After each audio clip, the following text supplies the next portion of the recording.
Yo, what is going on, world? You got your man right here, Slim Jim Longfoot, aka the GOAT, King of America. Welcome to the very first live of GOAT 1408 TV. This is the very first time that I'm doing a live broadcast. Um, I don't know, something just made me say, you know what? Ain't got nothing to do right now. May as well do it. Brent Stevenson, what's going on, man? How you doing tonight? How you doing tonight? Currently, the time right now where I'm located is 10:40 p.m. East Coast time in the United States of America. Appreciate y'all for coming out. Appreciate y'all who've never been to my channel before. Please do subscribe. You know what I'm saying? Like, this is my very first live on YouTube. Been wanting to do it for years, but guess what? I was like technologically challenged. You know what I mean? I'm doing good, man. I'm doing good. I'm glad to know that you're doing great too, man. A little bit of backstory about myself. ATL born, Decatur raised in the state of Georgia. Um, got one sister, one big sister. She got a stepdaughter, a daughter. All both of those girls, they got kids. Um, I'm the only boy. I got a sister, like I said. Got a dad, got a mom. Rest in peace to her. She passed almost 6 years ago in November. Um, Shoot, I'm just an all around cool dude. You know what I'm saying? I love art. I love movies. You know what I'm saying? Pop culture, everything like that. Oh, that's what's up. Australia in the building. That's what's up? Where in Australia you from, my man?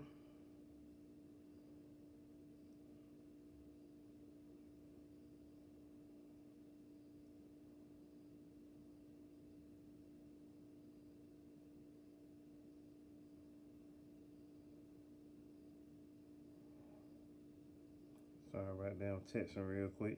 And a couple of people know that I am live as well.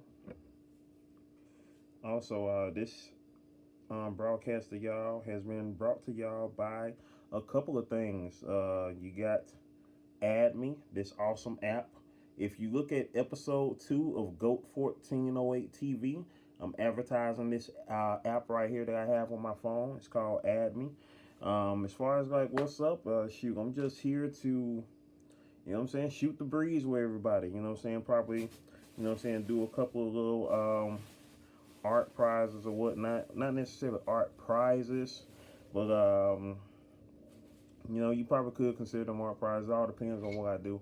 I'm still trying to get the setup of how I'll be doing some of these live broadcasts that I have going on. Say I might do 30-minute broadcasts, maybe an hour. I know whatever it is that I do, I'll be advertising, promoting my stuff, such as the comic books from my company, which is Urban Guide Inc. Studios here in Atlanta, UGI Studios for short. What's my favorite Michael Jackson song? And that's a loaded question right there, because it all depends on what mood you're in. You know what I'm saying? Like Stranger in Moscow, that comes to mind. Just that state of being. Alone. To yourself. And also you got You Are Not Alone. Which was greatly written by R. Kelly for Michael Jackson. You have, of course, the classics from the Jackson 5 era, such as Dancing Machine, Gotta Be There. Oh, Unbreakable is good too. Unbreakable is good. The Invincible album was dope. Break of Dawn, Heaven Can Wait, Butterflies, Cry. Those were some great songs from that album. Scream, of course, with him and Janet on the History album. Just about everything from Off the Wall I love from, man. It was very underrated. It was very underrated because of it's a funny thing because 2001 to me 2001 to me was probably one of the best years of music ever. You know what I'm saying? I say that because so many artists, so many musicians that I love or grew up with at the time, just about all of them came out with a record that year. And you're never going to get that again. You know what I'm saying? Janet Jackson, Mike's sister, of course. She came out with All For You that year. Uh, See you, man. Keep doing live streams. Gotta go. All right. Appreciate you, Brent. Appreciate you for coming through, my man. Please do subscribe and check out the rest of my videos, especially the GOAT 1408 TV joints. Appreciate you for coming through, being my first person I'm talking to here on the live. Brent Stevenson, everybody from Australia. Appreciate you, my man. Have yourself a great day. Cause I think y'all about well, you about 12 hours ahead of me. I think you're about 12 hours ahead of me. If I'm not mistaken. I think 12. Well, it might be 14. Because I know China. I got friends in China. I know they're like about 12 hours ahead of me. So I think Australia is about 14. I think, if I'm not mistaken. If I'm not mistaken at the moment. But shoot. So right now we are live. You know what I'm saying? We 5 minutes going on 6 minutes into the broadcast. We're in the 6 minute right now. Let's see. I would play some music, but you know how YouTube is, you know. They don't want you playing no copyrighted music, so I'm not about to chance and get my first live shut down. Instagram do that to me enough, you know. So drinking some iced tea right here. Well, the last bit of my iced tea, homemade iced tea. It was good. I know the camera is backwards right now, but you got right here also the Jelly Bean Dream Anthology. The Jelly Bean Dream Anthology. If anybody would like to get the digital copy of this book, if you want to get the digital copy of this book right here, the Jelly Bean Dream Anthology, you can send $7 via Cash App to GOAT1408. Please do include your email, and I can send it to you right now during the live. I will send you a digital copy, a PDF file of this book. This is an 80-page book featuring some of the hottest indie artists, in my opinion, on the planet. The cover itself was done by Anthony Piper. Some of you may know of Anthony Piper. Anthony Piper, he is the creator of the Trill League. He actually did this cover before he created the Trill League, or at least before he released the Trill League to the public. Anthony Piper also now works for Marvel Comics. I'm so proud of that dude right there. I'm glad to see him shining and doing his thing. And, you know what I'm saying, was blessed to get this image, you know what I'm saying, get this cover from him, you know what I'm saying, when we did. I known Anthony for about 7 years now, I do believe. Met him like about 7 years ago. Facebook was just a well of, you know what I'm saying, a well of talent to meet so many people. Once again, this is an 80-page book, an 80-page anthology, you know, featuring pinups from different artists, you know what I'm saying, whether they be pro or indie, doing images of the title character right here, Jelly Bean Turner of Jelly Bean Dream, as well as a few other characters from the series itself. The back cover was done by Wes Matizik. Wes Matizik, of course, is another great artist, as you can see from, you know, this image right here. The dude gets down. He also did some interior art as well. He did a picture inside. As a matter of fact, it is on page 10. If you see right here, and that's a shot of Jelly by Wes Matizik on the inside in the interior of the book. Once again, this is an 80-page book. It has It has a classic 6-page story in it, written and drawn by myself. It also has some of the layouts for the first 4 pages, for the first 1, 2, 3, 4 pages of the first issue of Jelly Bean Dream, which has yet to be released. The layouts were done by myself. The book itself will be penciled by Corley Manning, who is my friend of nearly 30 years. He himself is also the creator of another book from Urban Guide Inc. Studios, which is titled The Force. I'll get into The Force in a couple of minutes. Let's see. Yeah, we have some great art in this book. You know what I'm saying? We got talents ranging from this guy right here, who is another member of the Urban Guide Inc. family. His name is David Tay. He did this picture of Jelly right here. He himself is the creator of a group, not a group, but a book called The Downtrodden. which is in the pre-production stages right now. It's being plotted as we speak. So the Downtrodden from Urban Guide Inc. Studios, Mr. David Tay, coming soon. Also, let's see, we have such great images in here. The images aren't too risque, but I wouldn't suggest this book for like children, you know what I'm saying? Because you know you do have some risque drawings in here, you know, that you know little kids like kindergarten, or like anybody under preteen, you know, like, so this will be basically for teen and up. There's no nudity in this book, but you know there are some risque, you know what I'm saying, pieces of art in this book. You know, not that many, but you know just enough. Like one in particular that I was just looking at, that's a little too risque for the kids. So, but overall, this is such a great book with different pieces of art of the character Jelly in it, such as this one right here, which was drawn by Corey Manning, who I mentioned earlier, my friend of nearly 30 years, and inked by David Tay, the creator of The Downtrodden, who I mentioned, who is also a friend of mine of nearly 20 years. This book right here, this picture is, of course, the actual cover for the very first issue of Jelly Bean Dream, which is yet to be released. So this is the cover for Jelly Bean Dream issue number 1. At least this is the original cover. Might do a new cover, you know, to update it eventually. Yeah, it is definitely some dope art in this book. This is an old copy of mine as far as this anthology go.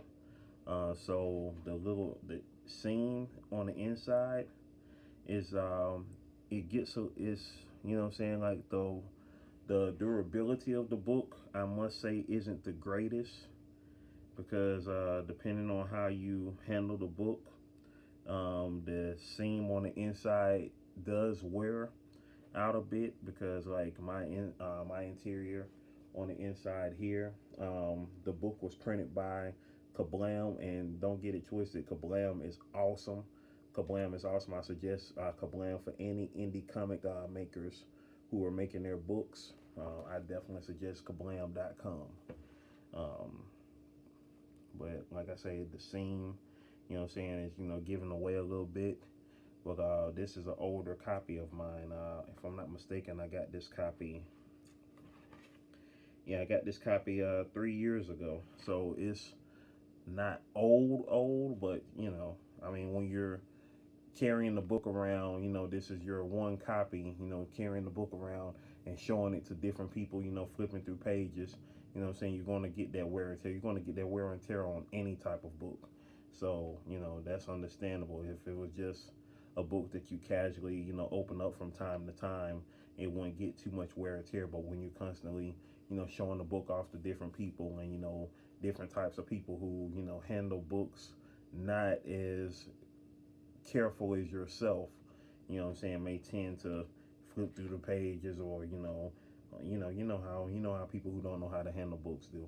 And you know, I try my best, you know, of course, to keep an eye on it, so that way, you know, people won't, of course, rip the book up, because obviously it's my book, and you know, I don't need nobody handling a book that doesn't know how to handle a book, you know, handling it like a 1-year-old with their hands like this, just, you know.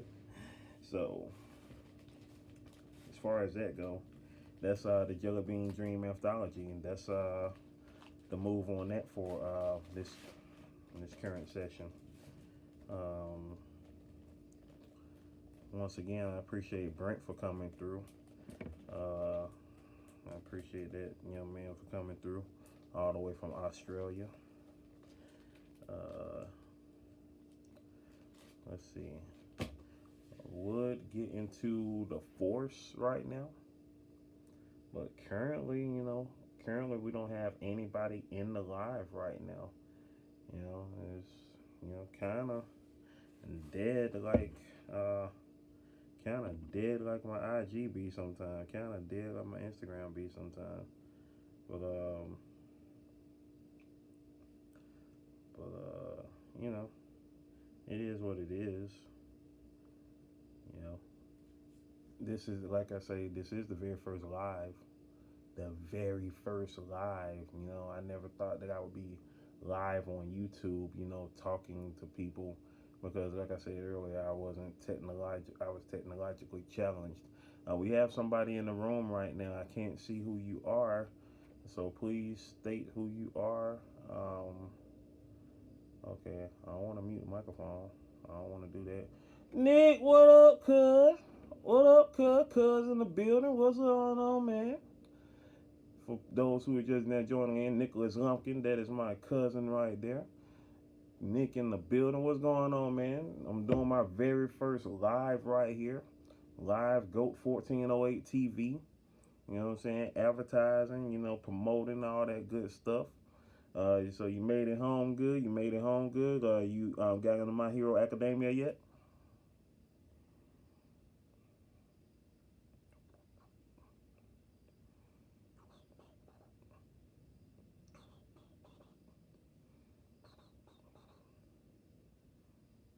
Sweet, sweet. What episode you on? Your episode 3?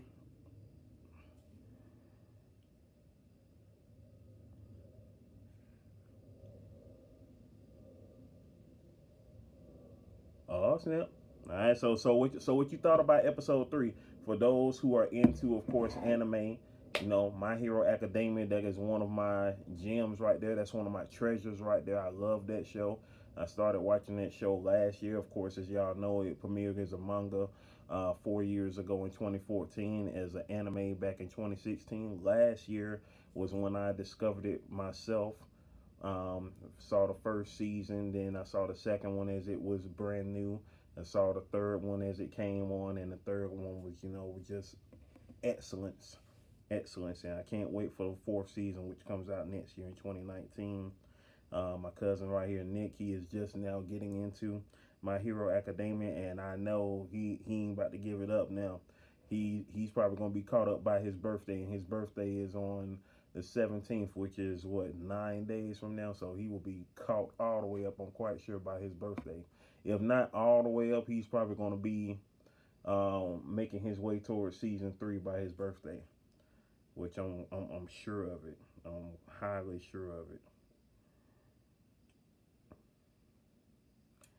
Yeah, that's what I'm talking about, man. That's what I'm talking about. So I'm trying to think. Episode, you say episode 4, and then episode 4, I believe is the I think the training, the exam just started to try to get into the school, if I'm not mistaken. That's what that episode entails right there. So yeah, man, you starting to get into the meat now. You about to get into the meat of the first season now. It's about to get a little raw. It's about to get a little raw. Once again, for those who are probably watching this on the playback, you rocking with your boy Slim Jim Longfoot, aka the GOAT King of America. This is the very first live GOAT 1408 program. You know what I'm saying? Sponsored to y'all by the Add Me app. You know, go get it on your phone. Go get it on your phone. If you want to know more about it, check out GOAT 1408 TV episode 2, where I'm talking about the Add Me phone. I mean, not the Add Me phone, but the Add Me app, as well as one of my earlier videos discussing it more in detail. Episode 2 of GOAT 1408 TV is basically talking about the update, updating you guys on, where I was at that point in time. As of right now, on my Add Me app, for those who may be curious to know where I'm at right now as far as like how much money I have on the account. Currently, I'm pulling it up right now. Y'all have to excuse me. My Wi-Fi is like slow right now on my phone. But last I checked, I had about $2 on my Add Me account at the current moment. And as y'all already know, you have to have at least $5 to cash out. Have to have $5 to cash out via PayPal on your Add Me account. So right now I'm at $2, and the next time I get a referral, which means whoever, gets up to $5 and they use my link to start the Adme app if they get up to $5. Once they get ready to cash out or redeem their prize, their cash amount of $5 or more, then that's when I will get my referral payment of $2. So that'll be another $2. So you think about the fact that if you do referral payments, those who you refer, what I'm saying, if you get like five of those, that's $10 right there. I mean, what I'm saying, it's not a lot, but that them dollars add up. Them dollars add up. So you look at referrals, and you look at just using the app every day, and not necessarily using it every day, because you don't have to just be on the app on your phone like every day. Like, it's just on there. It's just on there, and it's your basically a lock screen app. My cousin Nick, he just left. I appreciate you for coming through, Nick. I know he's watching My Hero Academia right now. We are in the 21st minute of this broadcast. I'm going to try to make this a 30-minute broadcast. Hopefully we can do just that. That's the move right there.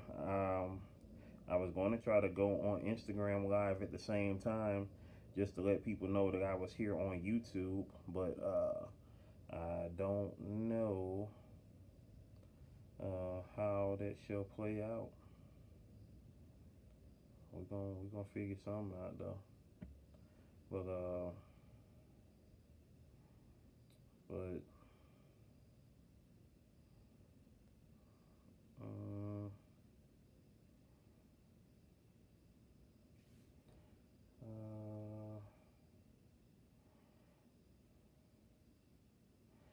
on YouTube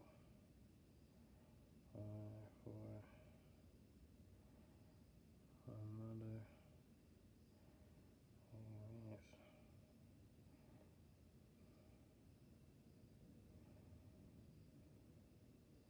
I found my phone.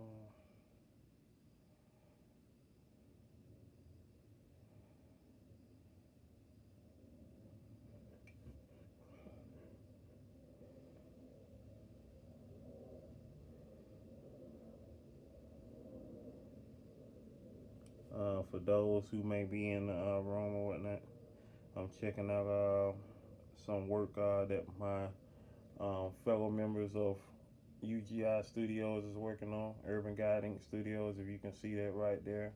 That sketch is being done by Mr. David Tay.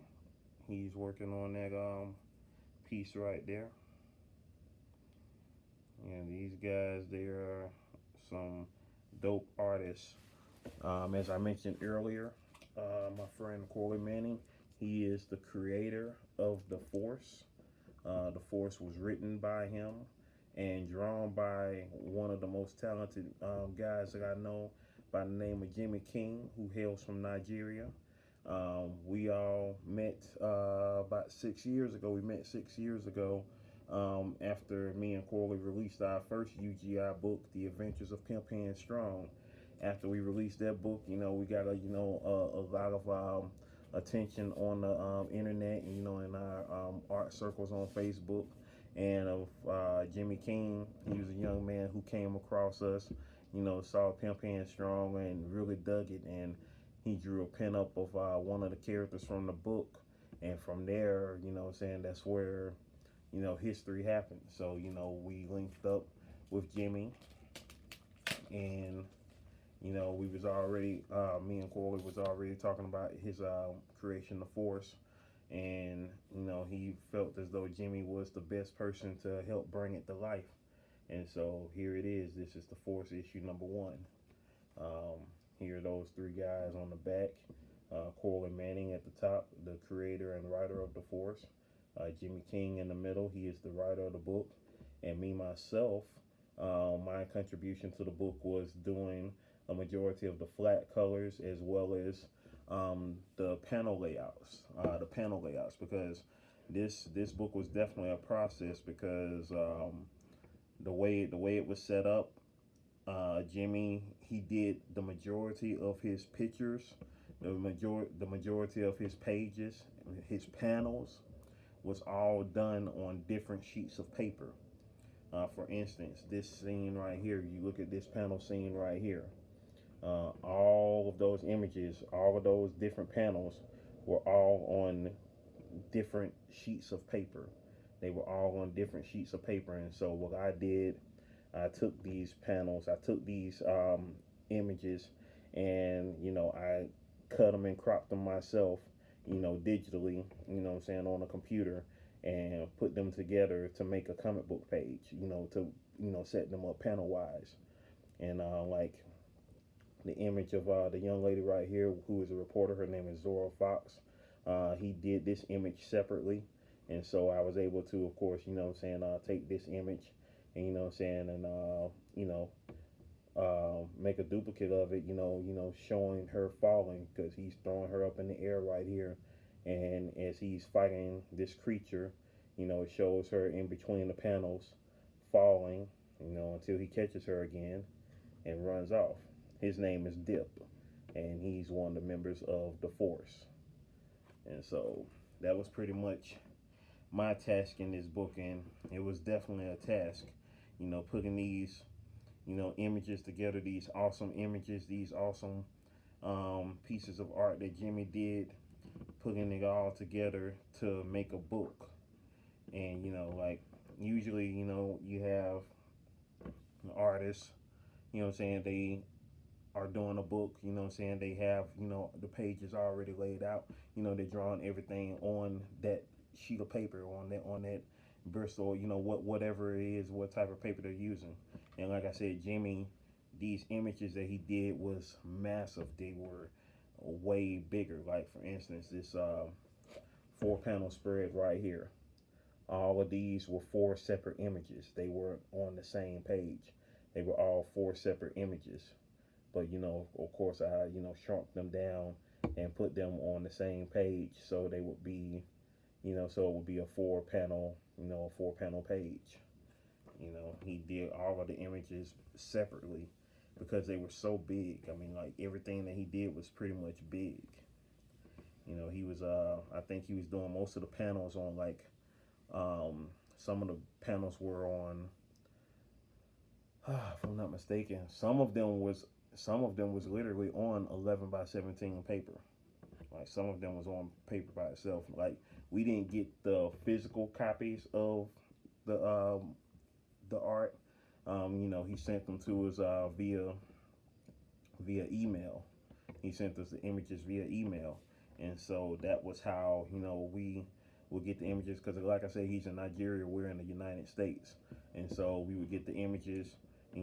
Piece them together. Like I said, piece them together, and you go ahead and get the story out. And it's crazy because the book was originally supposed to be about a standard, somewhere between 22, 25 pages. That's how the first book was supposed to be. That's how many pages it was supposed to be. But the book ended up being so massive. I mean, the detail of what he was putting on this stuff, it was just so big. We had to spread it out. We just couldn't shrink his art up and just let it be like, so insignificant. It had to breathe. You had to take all of this detail in, and we had to let it breathe. And so, from what ended up being what was supposed to be like about a 22 to 25 page book, ended up in total being a 40-page book. 35 pages of story, along with extra in the back, as far as like telling telling about the book, along with a few data files on the characters within the book, as well as 2 advertisement, one page advertisement in the back showcasing my character, my series Jelly Bean Dream, and then the inside advertisement about another project that Corley created called Hip Hop Sushi, Legend of the God MC. So throughout the book, those were the only advertisements. So you had 35 pages of story, along with 5, extra pages in the back. So totaled out it to be a 40-page book, and that's the Force issue number 1. We're winding down, heading into the 30th minute. Like I said, I was going to make this a 30-minute broadcast, and I did just that. So for those watching this on the playback, I appreciate y'all for tuning in. I'm about to sign on out. So until next time, live life till you die. Appreciate y'all for tuning in. It's your boy Slim Jim Longfoot, aka the GOAT, and peace.